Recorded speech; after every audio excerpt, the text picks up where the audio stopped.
Everyone, I am सुगम। Welcome back. तो कैसे हो आप सब? आई होप आप सब अच्छी होगी। स्वागत है आप सभी का आपकी अपनी एसवी स्टडी यूट्यूब चैनल पर। तो गाइस, जैसा कि आपने कहा था कि समाजशास्त्र के जो आपके प्रीवियस ईयर क्वेश्चंस हैं, यानी समाजशास्त्र के जितने भी आपके महत्वपूर्ण क्वेश्चन हैं वो हम आपको बताएं बोर्ड एग्जाम के लिए, ठीक है। तो वो सारे क्वेश्चंस इस वीडियो में आपके लिए लेके आए हैं, तो आप वीडियो में एंड तक बने रहे, ठीक है। तो देखिए, जो आपका फर्स्ट क्वेश्चन है वो यहाँ पर दिया गया है कि भारत में पर्यावरणीय आंदोलन से आप क्या समझते हैं। भारत में पर्यावरणीय आंदोलन से आप क्या समझते हैं, ये क्वेश्चन कई बार पूछा गया है, इस बार भी इसके आने की संभावना है। तो इसको आपको बहुत ही अच्छे से तैयार कर लेना। जो आपने नोटबुक बनाई है अपनी, उसमें इसको आपको नोट कर लेना है और इसको रिवाइज करते रहना है। और जब आप अपना बोर्ड एग्जाम देने जाओगे, यानी जब आप समाजशास्त्र का पेपर देने जाओगे, तो इन क्वेश्चंस को आपको रिवाइज करके जाना है और बहुत ही सुंदर लेख में आपको इनके आंसर लिख देनी है, ठीक है। तो देखते हैं इसका आंसर क्या हो जाएगा।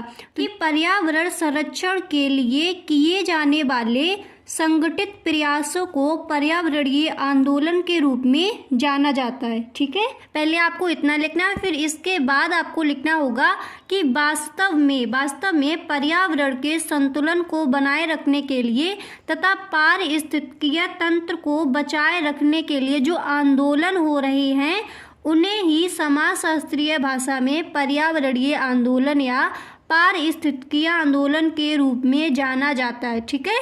और देखिए, फिर आपको इसके आगे लिखना होगा कि आंदोलन में, ओके, आंदोलन में सबसे अधिक चर्चित आंदोलन है सुंदरलाल बहुगुणा द्वारा संचालित चिपको आंदोलन। पर्यावरणीय आंदोलनों का मुख्य उद्देश्य पर्यावरण संरक्षण है, ओके।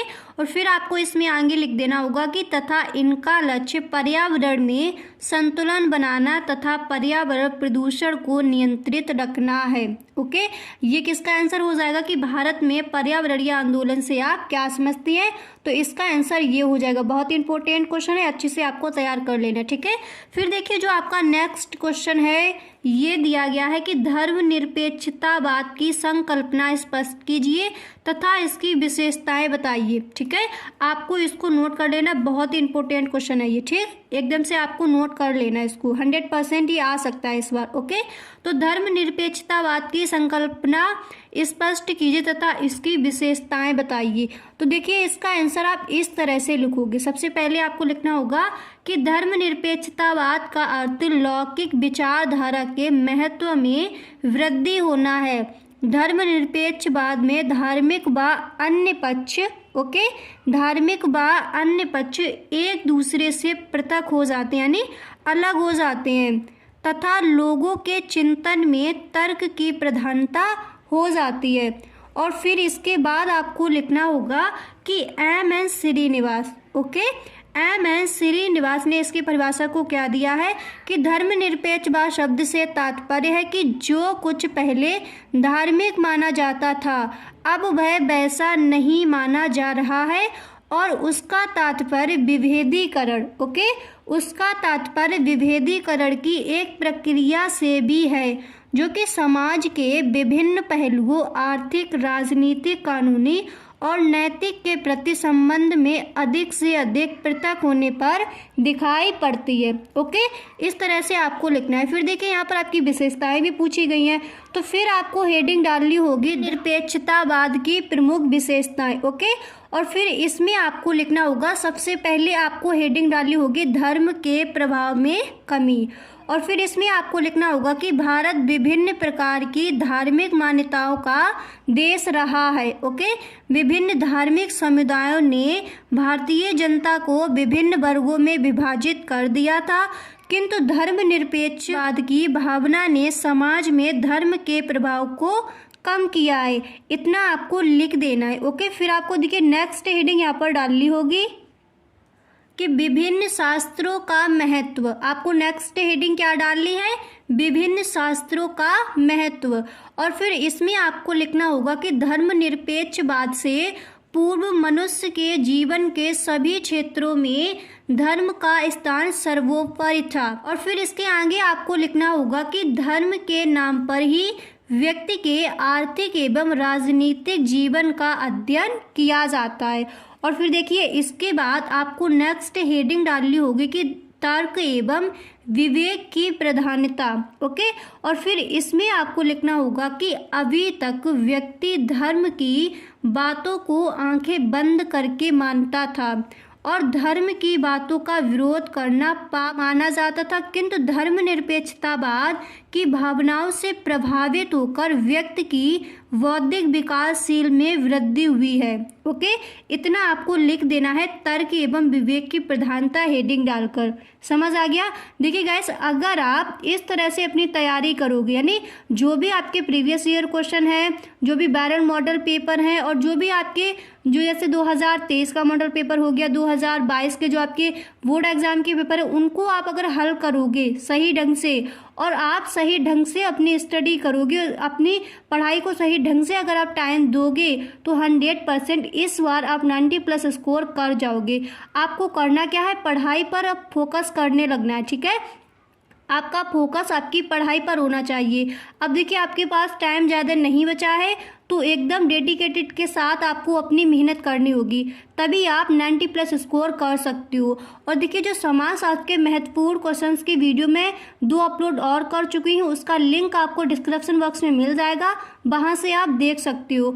और समाजशास्त्र का जो मॉडल पेपर था वो भी मैं हल करा चुकी हूँ, तो उसको भी आप देख सकते हो। क्योंकि अगर आप इस तरह से तैयारी करोगे तो 100% आप 90+ स्कोर कर जाओगे इस पर। ओके, इससे आपको फ़र्क नहीं पड़ता कि पहले आपने क्या पढ़ा क्या नहीं पढ़ा। अगर आपने अभी तक बिल्कुल भी नहीं पढ़ा है, तो अगर आप जैसे आपने समाजशास्त्र में अभी तक कुछ नहीं पढ़ा, तो आपको क्या करना है, जो समाजशास्त्र के जो मॉडल पेपर आपके दिए गए, आपने मॉडल लिया होगा, जो भी आपके मॉडल पेपर दिए हुए हैं, 3 मॉडल पेपर दिए जाएंगे, उनको आपको हल कर लेना है। और जो प्रीवियस ईयर क्वेश्चंस हैं वो आपको हल कर लेने हैं, बैरल मॉडल पेपर हैं उनको आपको हल करके देखना है। ओके, इस तरह से अगर आप अपनी तैयारी करोगे तो आप 100% 90+ स्कोर इस बार कर जाओगे। तो आपको अपनी तैयारी इसी तरह से करनी होगी। ठीक है, पूरा सिलेबस लेकर आप एकदम से नहीं बैठ सकते, ना ही आप कवर कर पाओगे। पूरा सिलेबस आप नहीं पढ़ सकते। ओके, की तैयारी है वो आपको करना होगा। ठीक है, हार्ड वर्क भी करो और थोड़ा स्मार्ट वर्क भी करना होगा, इस तरह से आप 90+ स्कोर कर जाओगे। ओके, समझ आ गया? अब देखिए जो आपकी नेक्स्ट हेडिंग है वो आपको डालनी होगी कि वैज्ञानिक आविष्कारों का महत्व। ओके, और फिर इसमें आपको लिख देना होगा कि धर्मनिरपेक्षवाद की प्रमुख विशेषता यह है कि इस प्रक्रिया में विज्ञान के अध्ययन को महत्व दिया जाता है। वैज्ञानिक दृष्टिकोण से सभी क्षेत्रों पर विकास किया जाता है। इतना आपको लिख देना है। देखिए जो क्वेश्चन ये धर्मनिरपेक्षवाद वाला ये बहुत ही इंपॉर्टेंट है। ओके, इसको आपको मैं कई बार कह रही हूँ, इसको आपको अच्छे से तैयार कर लेना है, इस बार ये पूछा जा सकता है। अब देखिए अब हम आपको बताएंगे जो आपके महत्वपूर्ण क्वेश्चन है, यानी जो प्रीवियस ईयर क्वेश्चन है और मॉडल पेपर से भी मैंने कुछ क्वेश्चंस को उठाया है, तो वो कौन कौन से हैं। आपका जो फर्स्ट क्वेश्चन है वो यहाँ पर दिया गया है कि प्रतिवेदन किसे कहते हैं। ओके, ये आपका लघुत्तरीय प्रश्न है, ये इस बार पूछा जा सकता है कि प्रतिवेदन किसे कहते हैं। फिर देखिए जो आपका नेक्स्ट क्वेश्चन है वो हमने यहाँ पर रखा है कि विनिवेश से क्या आशय है। कई बार पूछा गया है, इसको भी आपको तैयार कर लेना है, विनिवेश से क्या आशय है। ओके, फिर देखिए जो आपका नेक्स्ट क्वेश्चन है यहाँ पर वो दिया गया है कि भारत में कुछ जनजातीय आंदोलनों का उल्लेख कीजिए। ओके, ये आपसे विस्तृत में पूछा जा सकता है, भारत में कुछ जनजातीय आंदोलनों का उल्लेख कीजिए। ऐसे ही आपका जो अगला क्वेश्चन है वो यहाँ पर दिया गया है कि प्रजनन दर से क्या आशय है। कई बार पूछा गया है, तैयार कर लेना इसको। ठीक है, प्रजनन दर से क्या आशय है। फिर आपका जो नेक्स्ट क्वेश्चन है वो यहाँ पर दिया गया कि राष्ट्र से आप क्या समझते हैं। जितने भी आज मैं ये क्वेश्चन आपको बता रही हूँ सारे ही क्वेश्चन बहुत ही इंपॉर्टेंट है, आपको बहुत ही अच्छे से इन सबको तैयार कर लेना है। ओके, अगर आप 90+ स्कोर करना चाहते हो तो तैयारी भी आपको अपनी तरह से करनी होगी, बेहतरीन आपकी तैयारी भी होनी चाहिए। ओके, तो देखिए आपका क्वेश्चन दिया गया कि राष्ट्र से आप क्या समझते हैं। फिर आपका जो नेक्स्ट क्वेश्चन है वो यहाँ पर हमने रखा है कि बस्तीकरण या पहरीकरण को समझाइए। ओके, फिर आपका जो अगला क्वेश्चन है वो यहाँ पर दिया गया है कि पंचायत के 3 कार्यों का उल्लेख कीजिए। ठीक है, ये लघुत्तरीय प्रश्न में पूछा जा सकता है कि पंचायत के 3 कार्यों का उल्लेख कीजिए। फिर देखिए जो आपका नेक्स्ट क्वेश्चन हमने रखा है कि हरित क्रांति से क्या तात्पर्य है। आई होप ये क्वेश्चन तो आपको याद भी होगा, इसका आंसर आपको आता भी होगा कि हरित क्रांति से क्या तात्पर्य है। ओके, फिर देखिए जो आपका अगला क्वेश्चन है ये बहुत ही इंपॉर्टेंट है, सामाजिक आंदोलन। ओके, सामाजिक आंदोलन की प्रमुख विशेषताओं का भी उल्लेख कीजिए। ये विस्तृत में आपसे पूछा जा सकता है इस बार। ओके, इसको आपको बहुत अच्छे से तैयार करना ही है। ओके, सामाजिक आंदोलन की प्रमुख विशेषताओं का भी उल्लेख कीजिए। अब देखिए जो आपका नेक्स्ट क्वेश्चन यहाँ पर दिया गया है वो है कि माल्थस के जनसंख्या सिद्धांत की विवेचना कीजिए। वेरी मोस्ट इंपॉर्टेंट क्वेश्चन है ये। ठीक है, माल्थस के जनसंख्या सिद्धांत की विवेचना कीजिए। और फिर आपका जो नेक्स्ट क्वेश्चन है वो यहाँ पर दिया गया है कि पश्चिमीकरण से आप क्या समझते हैं, इसकी विशेषताएं बताइए। विस्तृत में या फिर आपसे लघु उत्तरीय प्रश्न में ये पूछा जाएगा कि पश्चिमीकरण से आप क्या समझते हैं। अगर आपका ये विस्तृत में आएगा फिर आपसे पूछ लिया जाएगा इसकी विशेषताएं बताइए। ओके, तो ये थे कुछ आपके जो प्रीवियस ईयर क्वेश्चन वो हमने आपको बता दिए। आई होप आपको वीडियो पसंद आया होगा गाइस। आपने कहा तक जो प्रीवियस ईयर क्वेश्चन है समाजशास्त्र के वो हम आपको बताएं, तो वो मैंने आपको बता दिए। अगर आपको किसी और सब्जेक्ट में कहीं पर भी कोई दिक्कत आ रही है तो आप हमें कमेंट बॉक्स में ज़रूर बताएं, नेक्स्ट डे ही उसका सलूशन आपको मिल जाएगा। ओके, तो अगर आपको वीडियो अच्छा लगा हो तो वीडियो को अपने दोस्तों में शेयर ज़रूर करें। Thanks for watching.